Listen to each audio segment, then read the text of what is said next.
going through infertility treatment, we couldn't have a child. When I told my husband it was my fault, he snorted dismissively. I could tell he wanted to call me useless. Without asking about the treatment or anything, he left the room in a bad mood. My name is Mina. I'm 30 and I work full-time. I met my husband Marcus through a mutual friend. Marcus loves to read and has a literary vibe.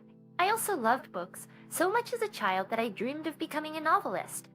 Marcus and I were instantly attracted to each other and started dating. We got married when we were both 26. I thought it was a happy marriage at the time. I believed that with Marcus, who shared my interests and worldview, we could build a peaceful home. But my dream of happiness cracked as soon as we got married. After the wedding, Marcus became obsessed with having a child. I want to have a family soon. Sure, Marcus has always dreamed of a family with children. Having a job and kids is a sign of a blessed family. It's a social status. I agree with working as a couple, but children aren't commodities. He keeps insisting as if you can just buy them at a store. And I started to feel uneasy about Marcus's ideal. When we were dating, he often said our happiness is what matters. But after marriage, he started talking a lot about social status. To sum up Marcus's wishes, a wife and child would be trophies for him. I was slightly disappointed as this was a bit different from when we were dating. So a year into our marriage, things got tough for me. Because I couldn't get pregnant, we reluctantly started infertility treatment. From that point, Marcus's attitude towards me worsened. He openly mocked me in front of our in-laws. Sisters are amazing, but I'm lucky for my cheeky Rossi. And I is not only low paid, but also infertile. Our sensible in-laws frowned at Marcus's insensitive words, and they sent me apologetic glances. The ones who stood up for me were my sister-in-law and her husband. My sister-in-law, Emile, is a career woman working for a large corporation. She has children, a son named Silas and a daughter named Alyssa. They are twin siblings. Emile's husband, who is my brother-in-law, Bobby, is a kind and gentle person. Emile and my husband, Marcus, are siblings with a 6-year age difference, and their personalities are polar opposites. Unlike the introverted Marcus, Emile is decisive and caring. That's why she's trusted and promoted at work. Marcus is jealous of his sister's situation. So when he gets tired of belittling me, he insults Bobby. Well, I get why my sister has to work hard. If Bobby is jobless, she has to work to make ends meet. Even when subjected to such childish sarcasm, Bobby doesn't react. I take the right to stay home, Dad, I need. Even when Bobby responds tearfully, Marcus continues his tirade. Being a stay-at-home dad is pathetic. Even the opposite Mina could do that. Just when I was about to speak up, wondering how much more he could belittle people. Marcus, if you say any more, I won't forgive you. Extrications and Neil glares at Marcus with a stern face. Our in-laws intervene and the situation is diffused. After that, Emile called me aside to apologize. I'm sorry Marcus's words hurt you. It's not so much that they hurt, more like they're shocking. While Emile and I were talking, Bobby came over. We're trying to be present at some time, just you. The kids want to play with you. As Bobby smiled, Silas and Alyssa, who were playing outside, came running over. Both hugged me and acted affectionate. Mina, come to our house next time. Brion. We'll be waiting for you. You to come is more salvation. Marcus's hurtful words had been tormenting me, but my in-laws and Emile's family were kind to me. My in-laws advised Marcus not to rush things, but it was in vain. Once Marcus found out we couldn't have children, he emotionally distanced himself from me. Empty sections even after learning about my infertility. My in-laws didn't blame me. Living happily as a couple is also a good life. They tried to console Marcus, but it had no effect. I'd be with someone useless. Waste of time. I mean everything effort. I had been constantly berated by Marcus for ruining his life. Tested from infertility treatment and ignored even when work was tough. I was concerned about my pale face. At work, my colleague, Mr. Johnson, a young employee I had mentored, said, Mina, you look really unwell. The boss and everyone are worried. You look unwell. The boss and everyone are worried. I'm sorry, I might just be tired. Really, I'm sorry. I felt pathetic for causing concern even at work. I couldn't have children, was called incompetent by my husband, and had no one to talk to. A consulting email and Bobby would only deepen their rift with Marcus. I felt utterly cornered, manipulated by Marcus's ideals. Drink that breathing ramen and bring it on your white more eggs. Oh, please, don't apologize. He told me not to think everything was my fault. I would pry into your family matters, but bottling it up is also a problem. This bad show. Thank you. Hearing that makes me feel a bit better. Mr. Johnson, my colleagues and my boss were all concerned about me. When I looked down, my boss would cheer me up with a funny story and colleagues would give me snacks. I felt warmly treated. Marcus may call me low-paid, but I loved my workplace. Time passed in this state, and when I turned 30, something happened. Emile was transferred for work. She was appointed as the branch manager for a 2-year term. Emile and her family, who had always been kind to me, were moving far away. I wouldn't be able to see the adorable Silas and Alyssa anymore. My in-laws were so sad about their reliable eldest daughter's transfer. When the transfer was decided, I helped Emile's family move. Marcus didn't even show his face, even though it was a weekend. While I was carrying heavy boxes, Emile said, "Mina, that's heavy. Don't overdo it." Saying that, Emile helped me carry the boxes. Then she brought up Marcus. I hate to say this, but I really dislike Marcus. I can't accept him even as my younger brother. Despite being 6 years apart, she seemed to dislike his selfishness and his imposing of his ideals. Bobby had been ignoring Marcus's sarcastic comments. It wasn't so much that he disliked Marcus. He seemed to look down on him. My nephew and niece, Silas and Alyssa, really don't like Marcus either. Their smiles vanish whenever he's around. To Marcus, thinking he's the cool uncle is totally mistaken. The smart twins, Silas and Alyssa, understand that I'm suffering because of Marcus. Mina, are you okay? Don't listen to what he says. We don't care about him, but we're worried about you, Mina. Marcus is so disliked that even the kids refer to him as that guy. After helping with the move, I was about to leave when Emil offered me a thank you gift. No, really. Your family always lifts my spirits. As I tried to decline, Bobby smiled. Your help made them move smoothly. That is, these characters first. Please accept this as a token of our appreciation. Unable to refuse their kindness, I accepted the gift, which was a gift card, not cash. I also joined them for dinner at the insistence of Silas and Alyssa before heading home. When I got home, Marcus was waiting. He'd apparently been idly passing the time, not helping with the move. As I was about to take a shower and go to bed, Marcus asked, "You're liked by Silas and Alyssa, aren't you?" I'm certainly liked by them 100 times more than Marcus. Frowning, I listened as Marcus said something unbelievable. As from someone useless like you can raise kids. Let's adopt Silas or Alyssa. First, I have 3 kids. I can spare one. Excuse for use of. Marcus laughed. That should be. Are you serious? If you are, I despise you. There's no way Emil and Bobby would agree. More importantly, the twins would never want to live with an uncle they dislike. My attempts to talk sense into Marcus were futile. He fantasized about a world convenient for him, and even suggested we move to where Emil and Bobby were relocated. There are plenty of companies in the countryside that would want someone like me. Stop it! Is it masters possible, radio? Don't try that into your original dreams! I couldn't hold back anymore, and we argued. Then Marcus dropped the bomb. We're moving to where my sister is relocating. If you don't like it, leave! At that moment, my anger exploded. Fine, I'll leave. I realized I couldn't live with this man any longer. I quickly packed my bags and left Marcus. My hometown is far away and my parents have passed on, so I temporarily took refuge at my in-laws' house. They welcomed him warmly, even late at night.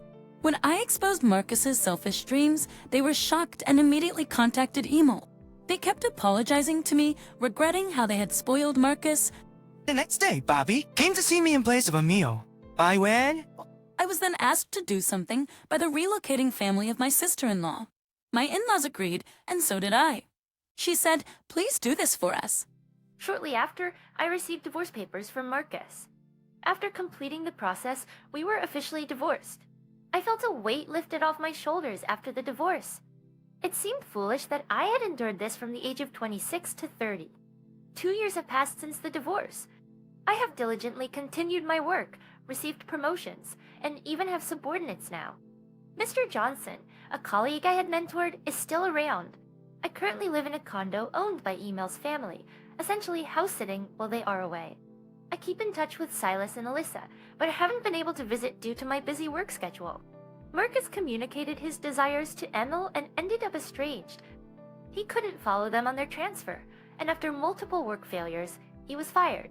His self-centered nature made him unpopular at work. He's job hunting now, having sold the house we lived in. All this I learned from Marcus's parents, who still care for me even after the divorce.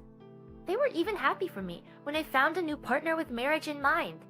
Just as I was considering moving in with my partner, Emil contacted me. Mina, thank you for house sitting. We've been ordered to return to headquarters soon. In other words, they're coming back to the condo I've been watching. I'm glad you're coming back.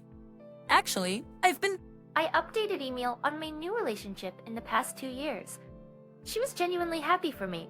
We discussed my moving out of the condo and ended the call. Emil advised me not to overextend myself considering my job. Eventually, Emil's family returned, and I moved to another condo to start a new life with my partner. That's when I ran into my ex-husband. The door to my workplace opened during business hours. Mr. Johnson immediately went to handle it. We're quite busy at the moment. Please have a seat and wait. I heard a familiar, arrogant voice near where Mr. Johnson was guiding the guest. It was Marcus, my ex-husband. Why is here? Don't you know this is my workplace? I'm the manager. Permute restarably. I've been working in real estate all along, earning various certifications like a real estate license and CPM. To me, my experience and qualifications led to a promotion to a chief position. While Marcus looked down on me, I became the person I wanted to be. That person is neither Marcus's wife nor the mother of Marcus's children. It's a life that has nothing to do with Marcus's status. I quickly asked Marcus what kind of property he was looking for. Mr. Johnson and my subordinates, recognizing a difficult customer, watched intently. with your budget, we can't offer a condo. Potential even for an apartment, you'd need a guarantor. Don't mess with me. I need a condo to get married. Find one. Even if he says so, it's impossible with Marcus's budget. Besides, his marriage is none of my business. If you're not satisfied, please leave. I said, overly polite. Then Marcus started yelling. This useless woman can't even have kids acting all high and mighty. Shake her. The yelling was so intense that customers looked like they were about to call the authorities. Just as I was about to handle the situation firmly, Mr. Johnson stood behind Marcus. Excuse me, you're disturbing the customers.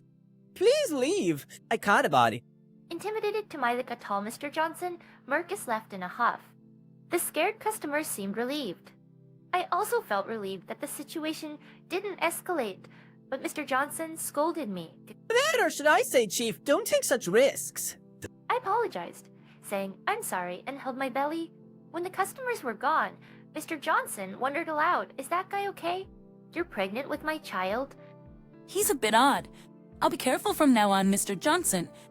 When I gave a dodging smile, Mr. Johnson playfully said, Mina, we're getting married soon. Call me by my first name, not my last name. I found his pouting cute and couldn't help but laugh. After divorcing Marcus, I hadn't planned on remarrying, but Mr. Johnson confessed his feelings. He had liked me since he joined the company and waited to confess until after my divorce. Less than a year after the divorce, he told me his feelings. He's a man who cared for me all the while I was suffering with Marcus. I fell in love with the kind and generous Mr. Johnson. Although I'm divorced, he didn't mind at all. And when we were considering living together, I found out I was pregnant. Expowry. Living together, I found out I was pregnant. I had lied to Marcus, saying I was the cause of our infertility. But that was a big lie. I just had a slightly difficult time getting pregnant. My love for Marcus, who pressured me alone for infertility treatment, vanished. Simply put, I didn't want to have Marcus's child, so I falsely claimed that treatment would be useless. Luckily, Marcus didn't look closely at the test records. I'm not interested in becoming a status symbol for Marcus. Fortunately, I'm having a child with Mr. Johnson, who always cared for me. And Mayel fully supported my decision when I told her the truth. So I married Mr. Johnson and had a healthy baby boy. I'm happy building a new family. Marcus, on the other hand, is living in his parents' home, unable to find a property. He was shocked to learn I had a child, a revelation made by Emil. He's still unemployed and blames everyone for ruining his dreams. Try to knock some sense into him, saying reflect on yourself. A family isn't about status. But Marcus remains jobless. He came to demand compensation for my false infertility claim, but was kicked out by Mr. Johnson. If you cause any more trouble, we'll call the authorities. Give me compensation. Marcus yelled. Just go. Just use your shin. I firmly told him, you know, I did have some difficulty getting pregnant, but 90% of the problem was you, who want to see the medical certificate. Marcus had never looked at the medical certificate, assuming he was fine. Even the obstetrician said the problem was more with Marcus than with me. Upon checking the medical certificate, Marcus broke down, claiming it was a hoax. When I told him it was a legitimate medical certificate, not a fake, he cried even more. I was annoyed, thinking my baby would wake up. I even considered suing him for the emotional harassment he was causing me. But Mr. Johnson calmly talked Marcus down, who was crying like a child. This made me suffer way more than this. If you want to cry, do it in your own After that incident, Marcus never showed up in front of me again. When my former parents-in-law found out Marcus wasn't working and even tried to sue me, they were furious. Marcus became estranged from both his parents and ML's family, and eventually stole money from his parents and disappeared. Everyone from his parents to his older sister said it was good he was gone. Around that time, Emil's family came to visit and met my baby. Silas and Alyssa took turns holding my child. Bobby and Mr. Johnson were chatting amicably. Emil lamented Marcus's foolishness. He's always been paranoid, but he really is the worst younger brother. He'd oppress others just to achieve his own dreams. Even if he had a family, it would be a sham. While we were talking about Marcus, Silas and Alyssa came over. He made fun of Dad. I hate him. Dad is kind and awesome. Yeah, Dad has lots of stock certificates. He's rich. Apparently, Bobby was making money through stock trading while being a stay-at-home dad. Marcus didn't know that. I was surprised to hear it for the first time, too. Mr. Johnson, holding her child, laughed warmly. Bless your Alyssa, please be friends with this little one. At Mr. Johnson's request, Silas and Alyssa nodded in agreement. Though we're not relatives anymore, I was happy to be close to ML's family. Just as I was thinking I'd like to continue being close, Silas and Alyssa asked Mr. Johnson a question. What's your first name, Mr. Johnson? Mina calls you Mr. Johnson too. Don't you have a first name? Faced with the twins' serious question, Mr. Johnson looked at me and answered with a smile. Actually, my name is Marcus, too. Never thought it would be the same as Mina's ex-husband, he said with a wry smile. I felt a bit guilty for never having considered this. As I was about to promise to call him by his name, Silas and Alyssa clapped their hands. If you're interested in someone just like him, give him a nickname. If you don't like having the same name as him, we'll give you a cute nickname. Silas and Alyssa thought for a moment and wrote down a nickname for Mr. Johnson.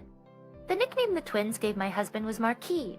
It was a bit unusual, but Mr. Johnson became Marquis. As Emil and Bobby smiled, I thought to myself, I'll call him Mark, a name that only I will use. I called out to Mr. Johnson, who's being aided by Silas and Alyssa. It's Mark. From now on, I'll call you Mark. Our child, watching our smiling faces, grinned happily